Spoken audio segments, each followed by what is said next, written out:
How's it going today, guys? I'm David Brevnick, and today I'm going to be telling you 3 tips and tricks that are going to guarantee that you pass the boater safety exam, and so you can get your nice fancy ID, you can drive the boat, like, oh, hi everybody, I got my license, and so yeah, stay tuned, guys, and I'm about to tell you guys 3 secret tips and tricks most people probably won't tell you if you ask them, because they probably don't know it or haven't thought of it. That is a nice kayak.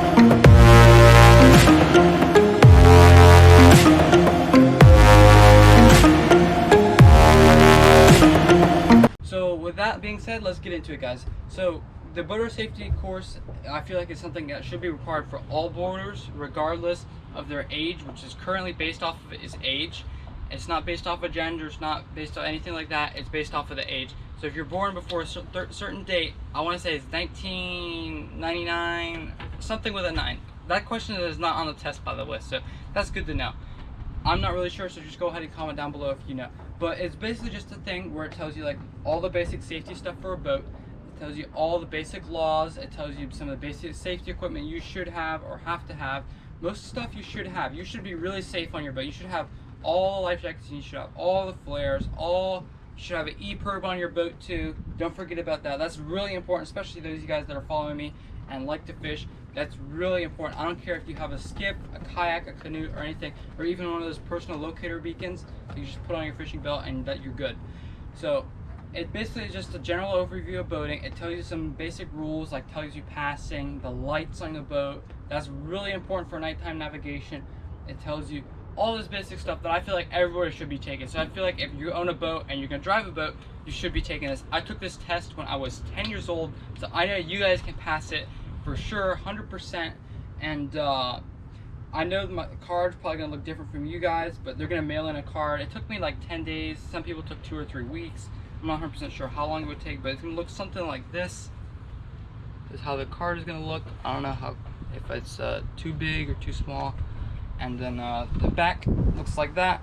It just basically just says this is certified blah blah blah, you passed the course, and the back's just gonna be this is a blah blah blah, same thing. And it's certified by US, yeah, whatever.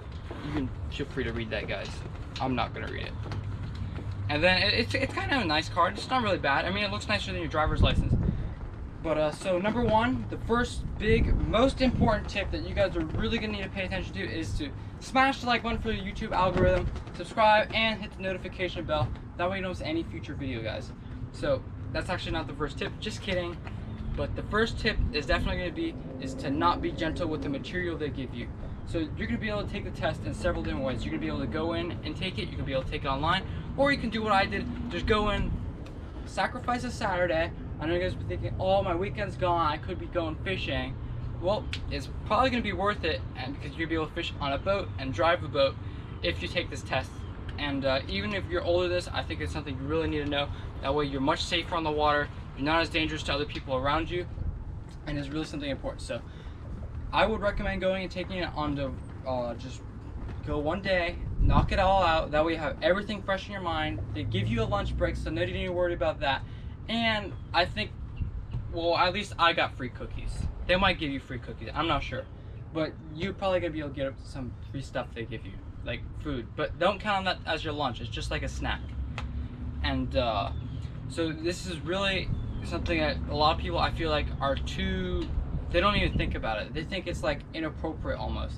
But this is gonna be to be mean with the material they give you. I know my instructor, he was bending it back and forth, like, oh, see this section, or blah blah blah. He was not gentle with the book at all. They're gonna give you some, I think, like little flyers, give you a little book with like the stuff you're gonna follow, you're gonna go over as a class, and you're gonna be able to just see, and he's gonna explain it. You guys have any questions, just ask the guy. Don't be afraid to ask. And whatever you don't know, you guys need to highlight, and bend that page. So bend the page or make a circle around the section.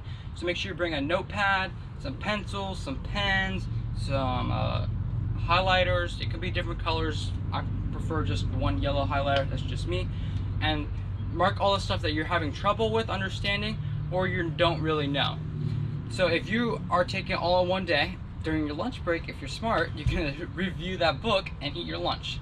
and just go out to eat somewhere. Don't worry about going home. Just go to like McDonald's or something at least. Don't worry about like having to like stay home. Just enjoy the day. So what you guys are gonna do is you're gonna review it while you're eating lunch, and all the stuff that you marked or highlighted you're gonna be able to do. So that's if you do the one day. If you do it online, you can just review it on your own time when it's free.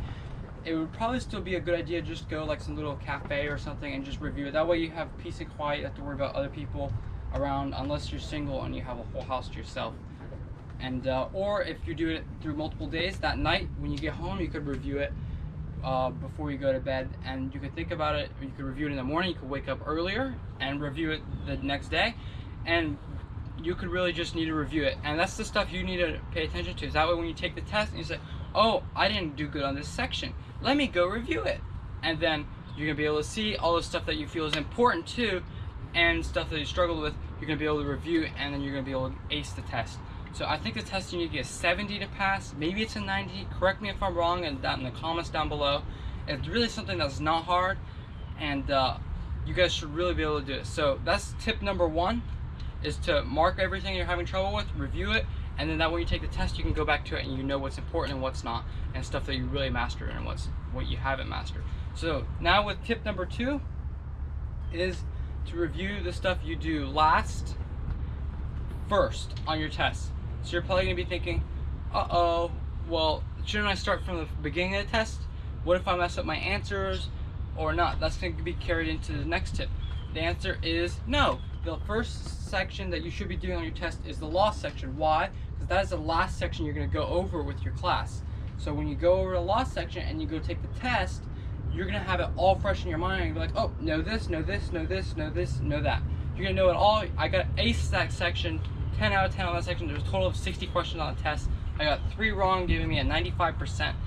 And it's really an easy section because it's fresh in your mind. Just go through it, and then you can start from the beginning of the test. It's an open note test, so don't think, oh, maybe I'll be sneaky and use my phone. No, you might even get the wrong answers looking it up. So just go by what's in the books.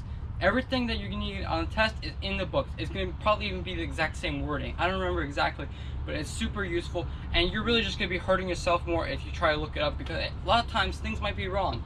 So just use the material they have, and then just go through the test and knock it out. Make sure you're using the sections you had trouble with, and you know that, and then it's really just a simple test. And then my final tip, third and final tip, last but not least, is to basically just review your answers.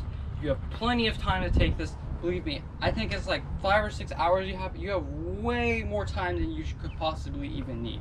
Way more. Okay, and if you don't get it done in time, I'm sorry, but you probably were not paying attention. And you shouldn't be getting that boating license until you do pay attention. So remember that.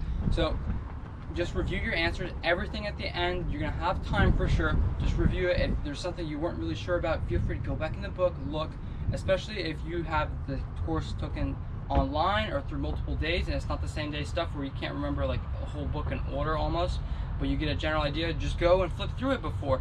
Just get a general idea where all certain stuff is at. That way when you go to review it, when you're checking your answers, say, oh, I didn't know this one well. Let me just go back to this area. I know somewhere one of these few pages. Whoop, right here.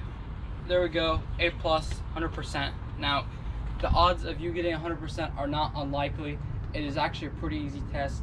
If I were to retake it now, I could pretty much guarantee you I would get 100%.